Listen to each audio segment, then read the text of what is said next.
There's a way to paint with watercolor that keeps people guessing. After sharing these two recent short videos on TikTok and Instagram, the biggest questions were, is that watercolor? And how the heck did you do that? Let's go back in time 10 years. I was painting a lot. I was selling art, making a living, yay! But I was bored as spit. Yeah. At that time, I felt like everything in watercolor looked the same. There was a recipe, and everyone was nuts about figuring out the recipe, me included. But I just wasn't getting it. Those single layer, dreamy flowers, lots of water, just never looked right underhand. And I got really freaking bored and a little sad, honestly. And simply put, this began the evolution of my personal painting style. And because I don't want you to ever feel bored with watercolor and definitely not sad, I'm gonna teach you today how to create fast, boldly detailed, and mesmerizing watercolor in 3 steps. And I'm not gonna say it's gonna be easy, but it's definitely doable even if you're a beginner. We're gonna use something I called wash and comp, then opaque details, and finally, we're gonna add the punch. Wash and comp is basically where you're mapping out the composition of a piece using really simple, fast washes of color. Opaque details, pretty self-explanatory, but it's a fun way to get lots of exciting detail quickly. And then that punch, you're gonna have to stick around for this one, but trust me, you don't wanna miss it. Let's talk about composition because I know you're thinking it. How do you figure out a complicated composition like this? There's 2 ways. Number 1, realize it's not that complicated. Number 2, map it out. The first way I go about doing things, and that's how I did it for this piece, is I start with 1 or 2 elements. Here I started with 3 figs that were sliced down the middle, and I placed them kind of equidistant. They became like a triangle in the composition, and I built out from there. Now, this kind of confidence certainly comes with time. So if you're newer to this, I would recommend the second method, which is mapping it out. Here's how I did it. Now, we have the benefit of the finished painting here on the left, but I'm gonna map out my thought process as I worked on the right. Starting with those 3 figs, they're in a triangular configuration, and then I had a swirl of greenery that it kind of swooped around those 3 figs. You can see that here in the sketch, and there's the swoop. That's what was happening in my mind as I started. And then I knew I needed something bigger at the bottom to kind of ground things so it didn't feel overwhelming or like things were gonna topple over. And then I had the bigger fig in the top right. And then I also started thinking about where do I want things light and dark? And I knew I wanted things kind of dark in the center and to fade out to light towards the edges. So you'll see that light note in the upper left, bottom left, and then eventually here in the bottom right as well. Those little swoops and swirls and flourishes that I'm darkening at this point, really important for the composition to keep the eye moving.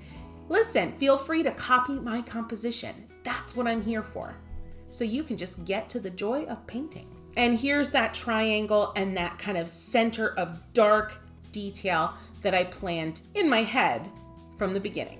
This little sketch only took about 20 seconds. That's about as much time as I'd recommend you spending on it. Let's get to painting. Starting off here, you're gonna notice the footage is zoomed in. You're not seeing the whole composition, and that's by design, because I really just want you to worry about the technique and not so much about the composition, because remember, you can just copy mine. Let's talk supplies, friends. Today I am using Academy cold pressed watercolor paper.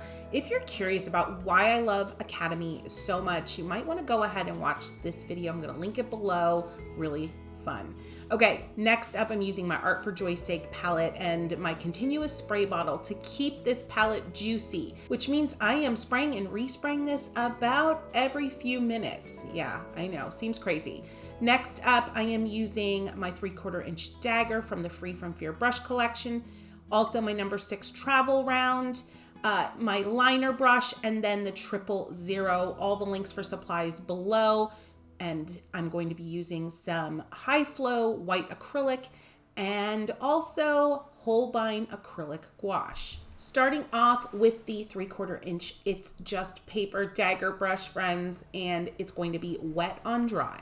Loading up with a peach, about 50% paint, 50% water, and using just about the tip of this brush only with moderate pressure, I'm going to be creating the beginnings of the interior of a sliced fig. So think about a fig that's sliced down the middle. It's basically a layered series of teardrop shapes. The interior teardrop is the full teardrop. It's peach in this case. And then I start to outline that teardrop with other colors. But first, a little bit of pink in the middle of that peach while it's still wet. At this point in the painting, when we're mapping out, everything is still very sheer, which means there's a lot of water. Even though some of the paints that I'm using are opaque, by adding more water to them, they still look like traditional sheer watercolor. Now I'm laying down a little bit of an olive green. I've rinsed my brush and making an outline around the peachy pinky moments that I laid down first. And yes, everything at this point is going to start to blend together, even though the paper was dry when we started. This blendy blending right now you want to have that washy, dreamy watercolor vibe at the start, and we're gonna build on top of it. But the sheerness at this stage is going to reveal itself in the very end of the painting in different moments throughout the composition. And that look is really important. Some more outlining here, now bringing in a little bit of that figgy purple. Now I'm rinsing my brush and I'm gonna load up with purple and blue at the same time. The ratio is totally up to you. The fig this time is going to be a full fig, and I'm creating basically a very bulbous teardrop. The technique is wet on dry. And I'm getting a little bit of a happy accident there because apparently I didn't fully rinse that olive green out of my brush, but it works. This is an important tip. At this point in the painting, when you're mapping out, your strokes and their intentionality is really important. This is what I mean.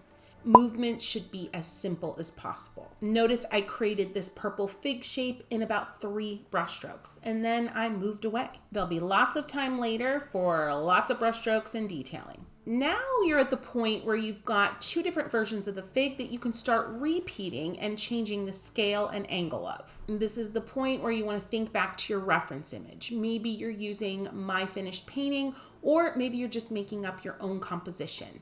If you are making up your own composition, I just want you to keep in mind variety. So you don't want everything to be at the same angle, the same shape, or painted in exactly the same way with the same colors. Now, feel free, while everything is still damp, go ahead and add in some very soft details. And they're soft because the page is damp. Anything you add, like these dots here, are going to start to diffuse pretty quickly, while still adding nice interest. Now you can start using the exact same techniques as we've already covered, just with different versions or colors of figs. Here I'm doing a bright green and then immediately floating in some purple to create some dusty, muted shadows. Also starting to think about some leaves. Go ahead and Google fig leaves. That's what I did, and I just loosely use them as inspiration. So wet on dry again with a medium green. Use what you have, use what you love. Working out that kind of ruffly silhouette and just letting it go. It's not perfect. I'll come back to it later. Even early in the painting, you can start thinking about things tucking behind one another. So adding in a little green fig behind that cutaway of the classic fig. Another tip, keep in mind what areas are wet and what is dry. Because, for example, right here, I went right next door to that purple. It was super wet, so the blue that I laid down is immediately exploding into it, which I actually wanted, but you may not want that in places, so just keep it in mind. Let's add some leafy fillers. So press, drag, and lift once for a skinny, longer leaf, or press, drag, and lift twice around an invisible center for a wider leaf.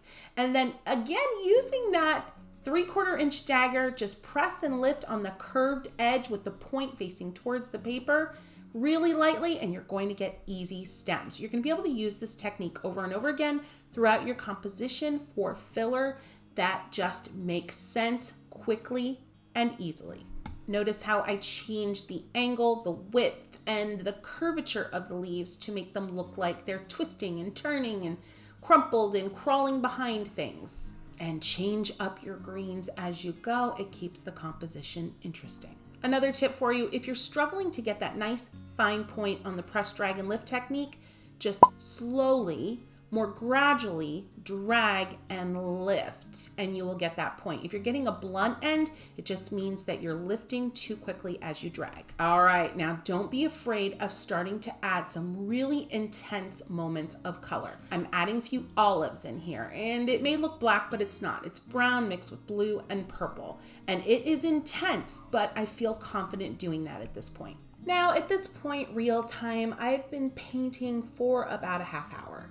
And I'm going back and forth between the original mapping out with soft colors, wet on dry, to just starting to add these more intense moments. And you'll continue this phase until you've mapped out the bulk of your composition. Now, I know what you're thinking. How do you figure out what fillers to use? Well, I have the perfect video you might want to watch. The link is below. All about Greenery Fillers. And just a hint, they really are the star and the redemption of your compositions. Love to add berries in most of my compositions. They're great little fillers that keep things interesting, especially because they're smaller scale. Up to this point, friends, it's all been about wash and composition. It's time for opaque details. Let's get into it. Remember, this approach to watercolor is not only intense and bold and satisfying, it's quick. I mean, in the grand scheme of things. Just to give you a little hint, this entire painting from start to finish took me about 3 hours, and I did it in 2 layers with a little bit of dry time in between. So you might be wondering, Christy, I don't have opaque watercolors. No big deal. Here's the thing, friends. Any watercolor gets more opaque by nature when you mix less water into it. It's essentially what we call mass tone in the watercolor world. It means applying the paint with a lot more coverage. So basically you're looking for a ratio here that's about 80% paint, only 20% water. I'm mixing up kind of an orangey red. At this point, my fig is dry. I'm going in with the tip of this round brush and just press and lift with a very, very light touch. Some of the presses are a little bit harder to get a little bit more coverage. You see those kind of like irregularly shaped long ovals. And then some of these brush strokes are literally just tiny little dots. Rinsing my brush here and adding some of the olive green. My brush wasn't rinsed perfectly, so you see some of the remnants of that orangey red color. And then back to the orangey red. And I'm just adding these tiny strokes, dots, dashes, whatever you want to call them, at the center of the fig. And this technique is really all you need to bring this fig to life in a really convincing, more realistic way. No, it's not photorealistic, but you know when you look at this, that it's a fig. And that feels pretty darn good. Wouldn't you agree? How are we feeling about this technique so far? Let me know in comments. Do you think it's fun? Do you think it's gonna help you in your journey? Do you think it's going to give you more satisfying results quicker? And if you don't, let me know what your concerns are and I'll do my best to address them. All right, friends, rinsing my brush here, and I'm gonna apply the same technique or thought process to a little bit of a dark purple detailing on the outer edge of the fig skin. So lots of purple, lots of blue, and a little bit of brown, honestly, a warm brown. And you're gonna have the perfect intense color to start detailing the outer silhouette of that fig. And now you can take this technique, the opaque details, mass tone coverage, and apply this wherever you'd like a little more detail in your painting. Here I'm applying this technique to a quarter view of a sliced fig. An important tip here, friends, for adding these opaque details is if you want a crisp, sharp definition, just make sure that the layer you're painting on top of is completely dry. Now you might be wondering, how do I prevent this style of painting from just getting too heavy and muddy? Really good question, and the answer is simple. Remember in the beginning I was talking about the sheer quality of the first layers and how they were going to be so important in the finished look of your painting? Well, that's the ticket, friends. Making sure that you add enough of these opaque, bold details, but not too much. We don't want to overdo it because that's when things start to look heavy. We want to make sure we have a beautiful balance of the strong, bold, defined details, but also a lot of that beautiful, sheer, juicy watercolor. All right, friends, this is where we're at. Mapped out the majority of the composition, and I've used just the first 2 techniques. You're now into the exciting heart and soul of your painting, where you're using those first 2 techniques over and over and over again, just getting lost in all the luscious moments. This is your joy state. This is where you've got a certain measure of comfort with the techniques and you're just applying them where you feel like it. A tip here though is to set a timer for yourself. Maybe every 5 to 7 minutes where you remind yourself to take a break and take a step back and try to notice anything that you see maybe is going in the quote unquote wrong direction that you might want to curtail during your painting session. This is also a great habit to build to remind yourself to find things that you're really enjoying or loving about the painting so far. As you continue on in your journey, you will establish this habit and it will become like second nature. But setting that timer really helps establish an awesome creative habit.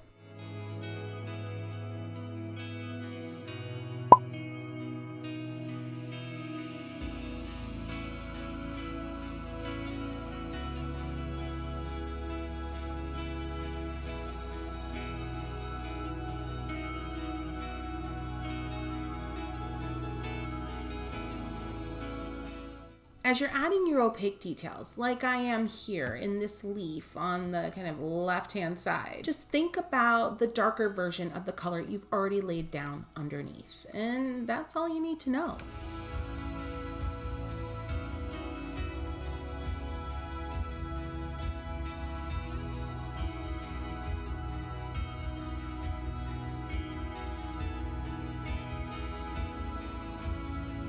Here I am just intensifying some shadow on this fig at the base where the two figs meet, with a little bit of a darker, more intense coverage of that olive green, and then just a little bit of a glazing over the outer edge of that fig as well. And while everything now is damp again, I'm using that opportunity to add a little suggestion of ridges or bumps in the flesh of the fig.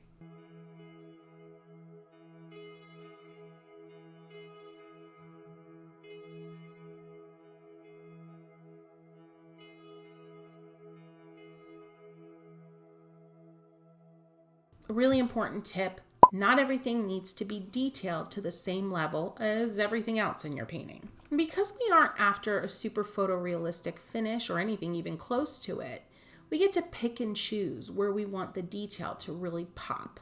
And then the other areas, like this fig I'm painting up here in the upper left-hand corner, can be just fun experiments with washes and color and little explosions. And then you can kind of just leave it at that. And this becomes a really good compositional tip because the areas that have more detail, more definition, are going to automatically become more of a focal point.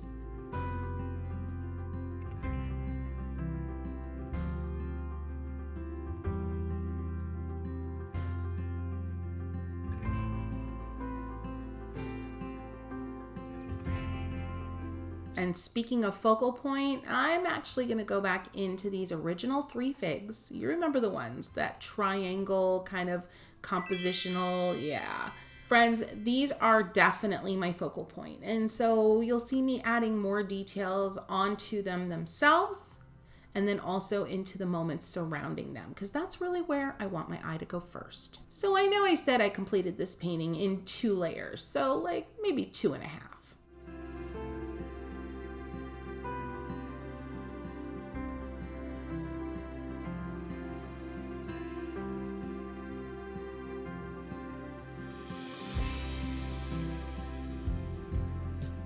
So what do we do about background? I don't often go completely to the edge of my paintings, especially if I'm thinking ahead to repeat patterns, but this one I'm going all in out to the edges, and that means I need to resolve the edges as part of the composition. So I tend to like to add a softer color in these type of really busy compositions where there's so much going on. So I'm doing that with the peach here over on that right hand side corner at the bottom, and just adding some simple press and lift with small drags of brush strokes, and then letting the color run out with a little bit of dirty water on my brush. And I'm just getting a sense, do I like how that looks? And I do, so I'm gonna continue it elsewhere in the composition. It's a great way to soften those white areas that you don't want your eye to go to, but in a beautiful way that isn't distracting.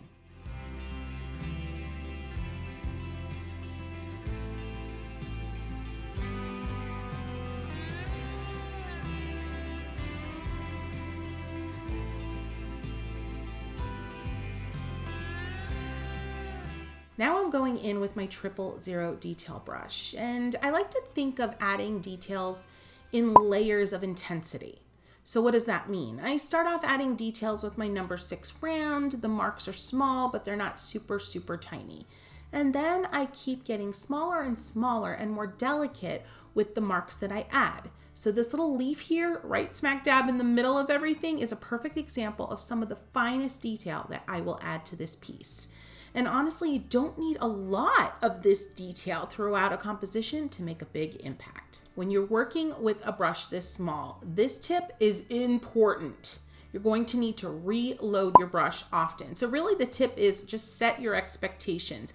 Paint is going to run out of a small brush like this super quickly, especially when you're working on cold press that soaks up a lot of moisture. And the key to getting a nice continuous sharp line of color all the way through your stroke is to make sure you're loaded up with enough water and paint on your brush. You want it to be almost to the point where you're loaded up and you almost have a little bead of moisture wanting to drip off the edge of the brush, but you don't.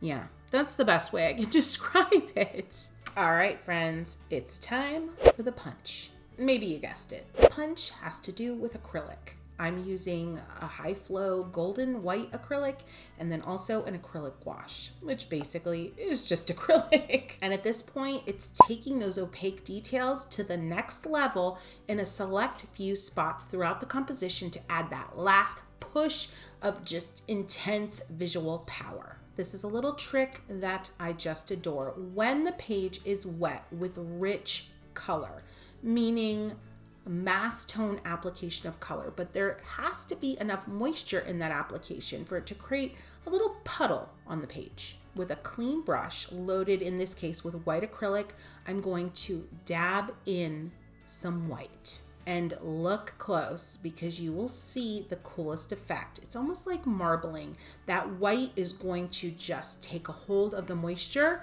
and start to flow and creep into all of that intensely applied watercolor underneath. Now I'm adding this kind of detail right here in the middle, right in the focal point. And the beautiful thing is that you can then go ahead and add more watercolor on top and just play around with all of the crazy juiciness that happens when you have watercolor in the mix. Now, an important tip, once this area that you've applied acrylic to dries, you're not going to be able to re-wet it. Another tip, super important, don't contaminate your watercolor palette with any acrylic. So for me, all that means is making sure I have 2 or 3 containers of water so I can do a little bit extra rinsing. At this stage in the painting, I'm working through the first 2 techniques in this approach, mostly the second. But where I see opportunities to really get some visual power, I add in the third punch. I find using my liner brush at this stage is super helpful, really fun. I will add the acrylic moments into the berries as a bit of shine.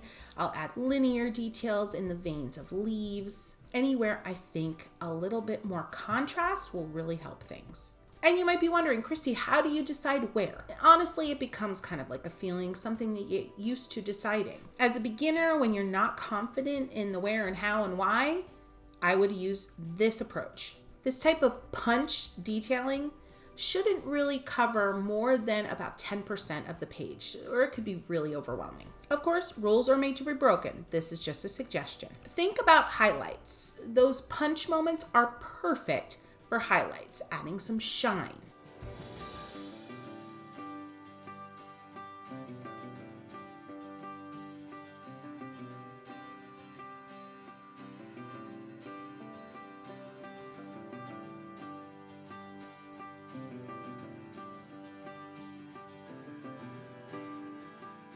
Another way to add punch is with some linear sketching. What do I mean? Take your liner brush.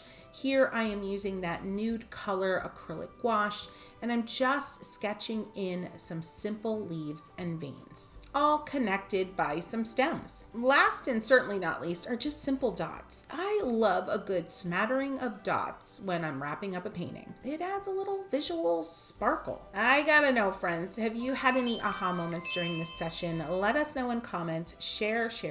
This community is where it's at. And if you feel so inclined, you feel like you got some value, go ahead and give this video a boop, friends. That's a like. I'm not gonna lie, this painting style is intense. So if you're feeling like you need a moment, a beat, a break, and just something a little bit freeing, you're going to want to head into the brush drill playlist. And don't let the word drill fool you. Repeating brushstrokes is wholly cathartic, and I'll see you over there.